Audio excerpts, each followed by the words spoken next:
Salut, c'est Lénie. Je me suis déjà présentée sur une première vidéo il y a un mois en arrière. Si tu ne l'as pas vue, je t'invite à aller la voir tout de suite. Comme ça, tu sauras un petit peu plus qui je suis, mon histoire, et puis pourquoi on est là tous ensemble à parler, quoi, finalement. Alors ça y est, mon voyage a enfin commencé. J'ai pris les clés du van et je suis partie à l'aventure. Tu sais, je crois que changer le monde, c'est d'abord apprendre à se changer soi-même. Et ça, c'est la première leçon que j'apprends. À la base, je suis une vierge chassante en Capricorne qui a besoin de tout organiser, pour ne pas dire tout contrôler.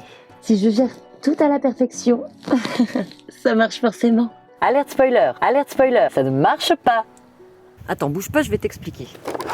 J'avais prévu de partir le lundi 14 et je m'étais organisée au millimètre pour que tout se passe dans les temps. Et je peux te dire que changer de vie, ça se fait pas en un jour. Alors il a fallu nettoyer la chambre, vider la chambre, préparer l'état des lieux bien sûr évidemment, préparer le chat au déplacement, s'occuper des vaccins, tout à fait, dire au revoir aux copains, faire les valises et surtout s'assurer que le van était en état d'un point de vue technique pour pouvoir partir. Et le 10 mars, le garage automobile dans lequel Pépette C'est mon van. résidait m'appelle pour me dire qu'ils n'ont toujours pas reçu la pièce.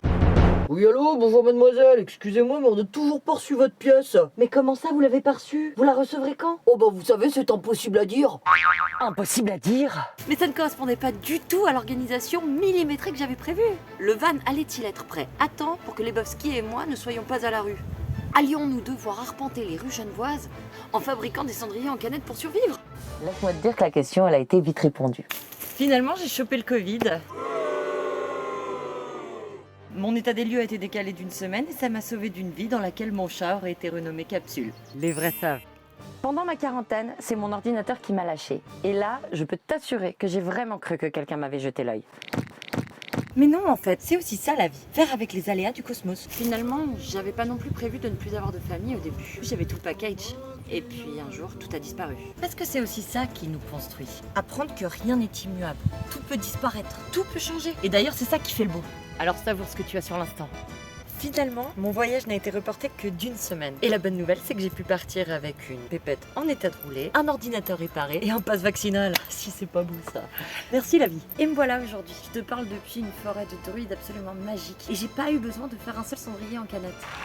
La vie est belle et je me lève avec le soleil. Les Lebowski découvrent la vie d'un lynx de van et on est heureux. Tu sais, je change tous les jours et j'accueille ce changement avec bonheur. Parce que le monde qu'on veut créer demain, c'est que du bonheur.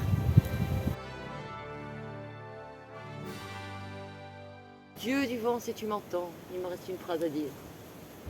Le vent c'est génial, le vent c'est trop chiant. Le vent c'est génial, le vent c'est trop chiant. Ta gueule le vent. Chut. Fuck you le vent. Danse du vent. J'aimerais qu'il n'y ait plus de vent.